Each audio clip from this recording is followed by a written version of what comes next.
Greetings everyone, and welcome to my YouTube channel. I'm your host, Captain Rye, and today I'm looking at the USS Indianapolis here in World of Warships. Yes, that's right, something that's not a Tirpitz. USS Indianapolis, Tier 7, USN, heavy cruiser, premium in the game, just released over Memorial Day weekend. Decided to pick it up because I love playing cruisers. More importantly, I really liked playing the Pensacola.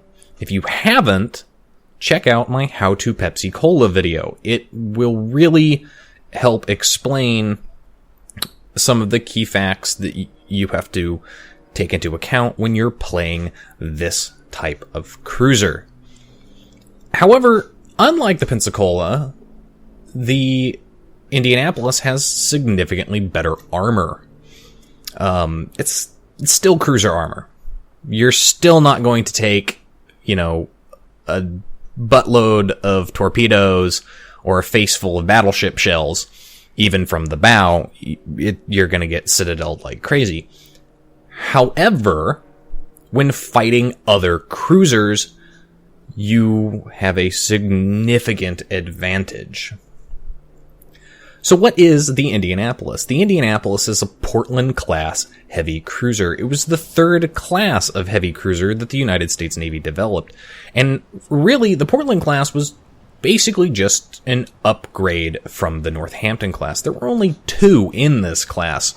All the remaining Portland-class cruisers were converted to the New Orleans class, which I do believe effectively violated the Washington Naval Treaty, setting the tonnage limits of these types of ships to 10,000.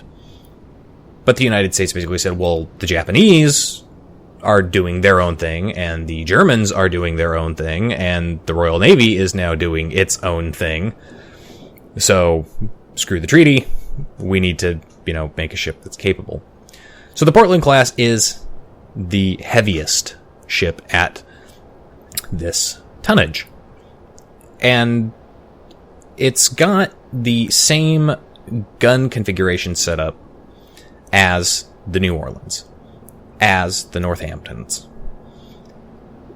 She has one fewer main gun than the Pensacola at Tier 7. The Pensacola has 10 guns, 5 forward and 5 aft, which kind of gives you an advantage in the respect that you can basically either run away or attack and have about the same amount of firepower if you can only bring your forward or rear guns to bear on a target.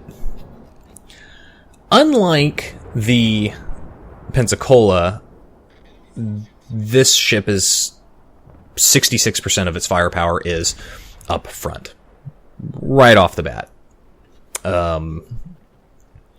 So it's, and with the shape of the bow, with the armor that has, and you'll see this a little bit later in this video, you're going to bounce shots off of your armor from other cruisers of equal tier. So this ship is definitely suited for a bow-in approach. And taking a look at the video, you'll see that there's a destroyer over there. Yeah, that destroyer, this is one of the biggest reasons that you would consider buying this ship. At Tier 7, it comes with radar. So, low-tier destroyers are going to be food for you, because they're probably not expecting you to have that. Now, again, the ship still has the problem when dealing with battleships. If you're dealing with battleships, you're gonna have a bad time. Even bow in, unless they miss you, and, battleship RNG, that could be a probability, but you're not gonna fare well against a battleship in a one-on-one engagement. The other thing to note with this particular ship is that it's got the Pensacola's guns. A lot of people keep saying it's got the New Orleans guns. It doesn't. It has the Pensacola's guns, and it has the Pensacola's turrets. So the turrets do turn slowly, so you're going to want that captain skill to get those turrets to turn just that little bit faster. But it has the Pensacola's guns, so it's got this amazing armor-piercing shell arc. And you can pretty much wreck anything that moves with these shells. Destroyers, if you're dealing with destroyers, the high explosive on this ship, you have to deal with the fact that it's a lot slower. But if you're familiar with the Cleveland, using high explosive on this ship is actually similar to the types of lead you would give if you were playing the Cleveland and using high explosive on people. You're not going to spam it like you would on the Cleveland, so definitely use that sparingly. I would say that once you have a 16-point captain, everybody always talks about the 15-point captain, but you really need a 16-point captain for this ship, because you need to have the situational awareness skill with your concealment expert. This ship will absolutely do the best with those two skills. But after you've got all those skills, you need to have the advanced fire training, so you can swap your armor piercing out for the high explosive really quick when you do run into a destroyer, and vice versa, swap back when the destroyer's no longer a targetable option.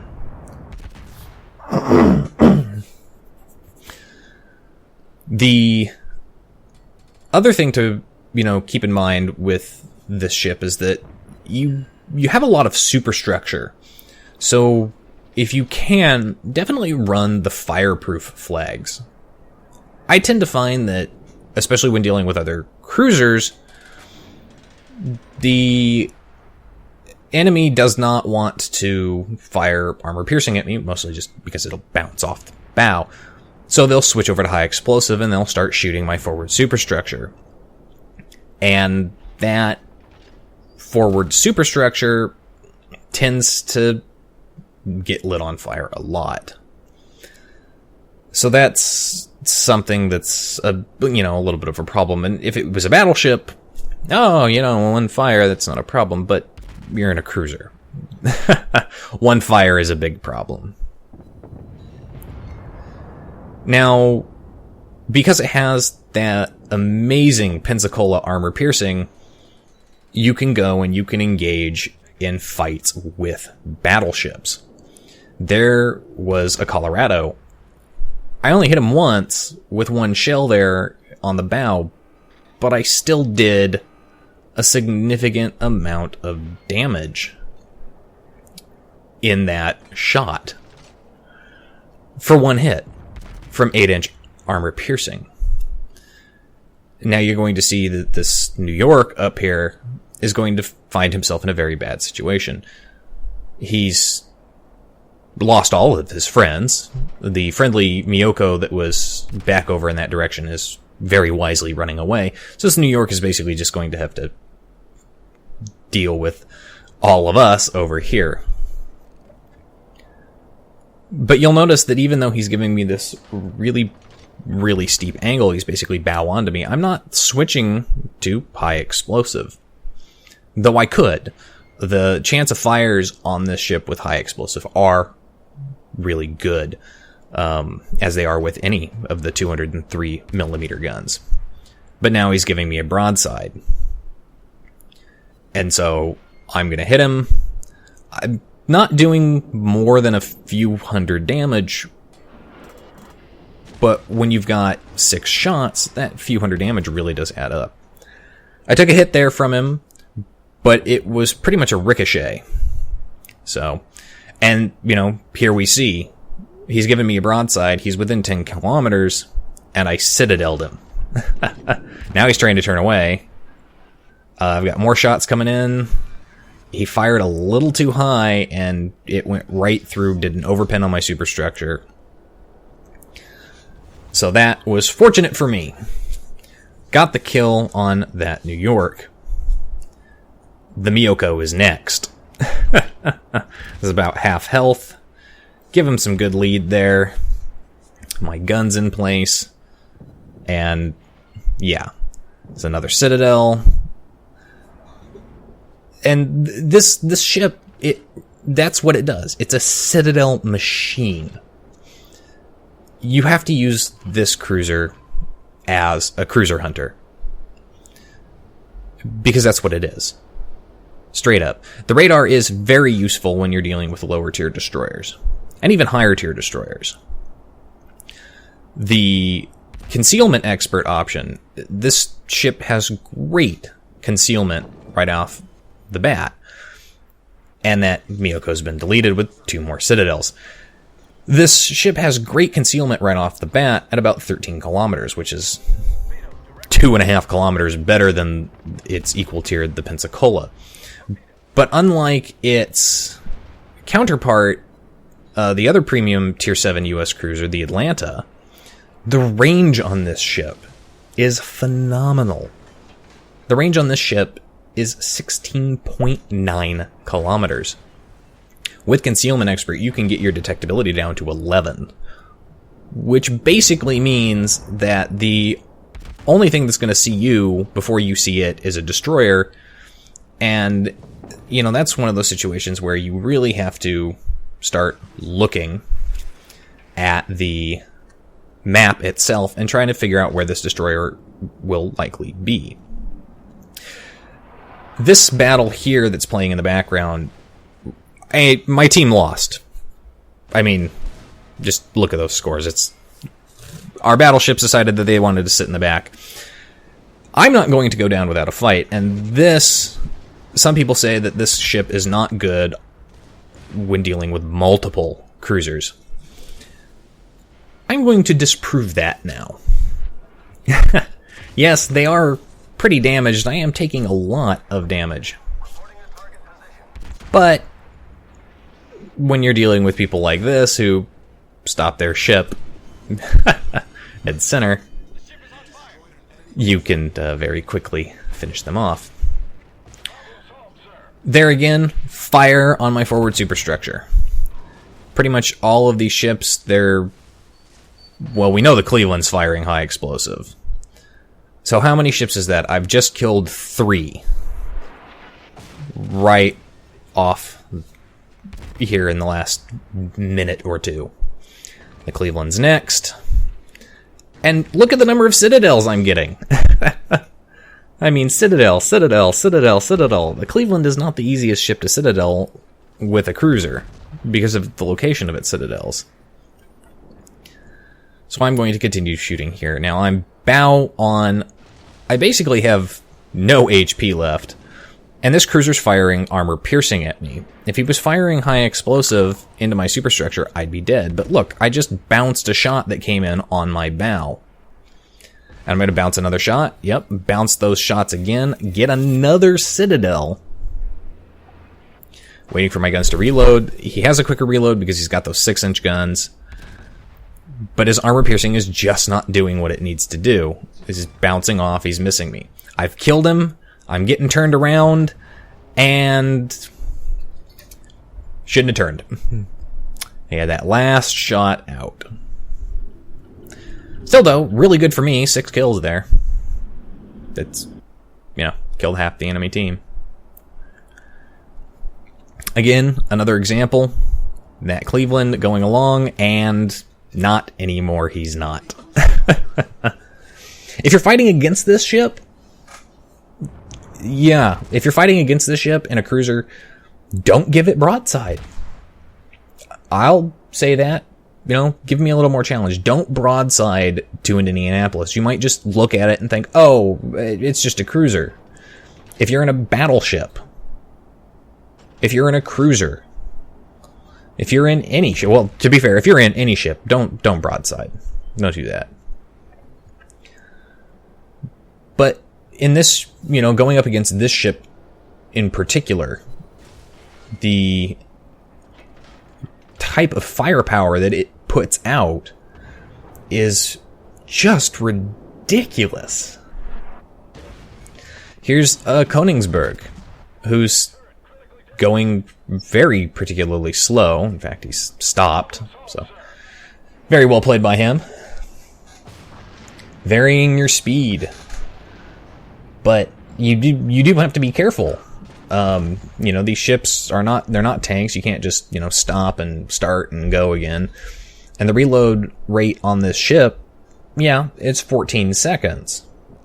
But when you've got 203mm armor piercing that pumps out citadels like nobody's business, it's really, 14 seconds is like nothing.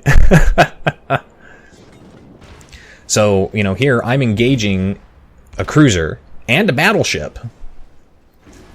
And the battleship is the one that can really cause some serious damage to me. Now, I'm giving him not my bow, and the rear of the ship is, protected, it's angled, but not nearly as well. The battleship, I don't actually know what this guy is doing. He's had several opportunities to get shots off. I think he's just missed, so praise be to RNGesus there. And now he's behind an island. Finished off the Königsberg, which,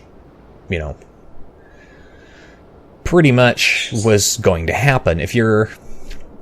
And I would even go out on a limb and say that if you're in an equal tier cruiser of any nation, or even a higher tier cruiser, like the New Orleans, or the Chapayev, or the Kuchezov, the Admiral Hipper, if you're in any of those and you run across in Indianapolis, you're going to have a very tough time. And if you're in a one-on-one fight with it, even the New Orleans is going to have a very difficult time killing this ship.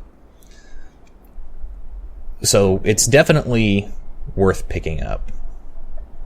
Again, armor-piercing shells, broadside on a battleship, and I'm just going to start racking up the damage. This is the New Mexico. It's known for having a particularly tough citadel. It's like dealing with Colorado, but, there again, I'm whittling him down. Every 14 seconds, I'm grabbing 3,000 to 5,000 damage. And that adds up. It really does add up. So there, the New Mexico is going to get whittled down.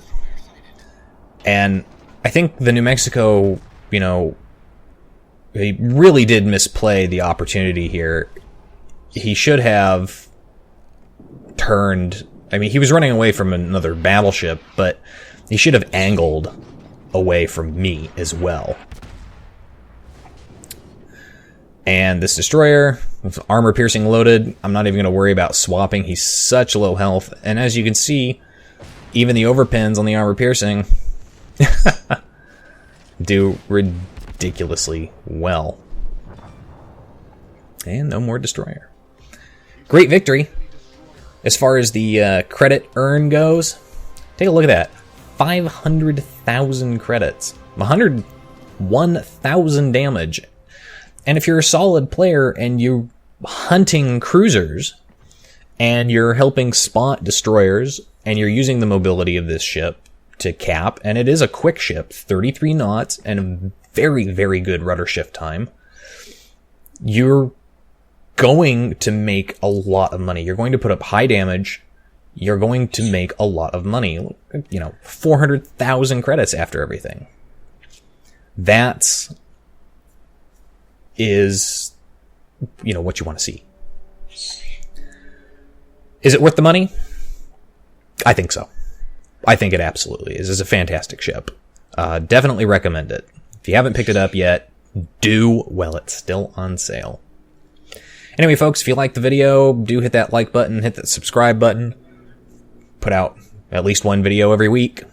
I'm your host, Captain Rye, and I'm signing off.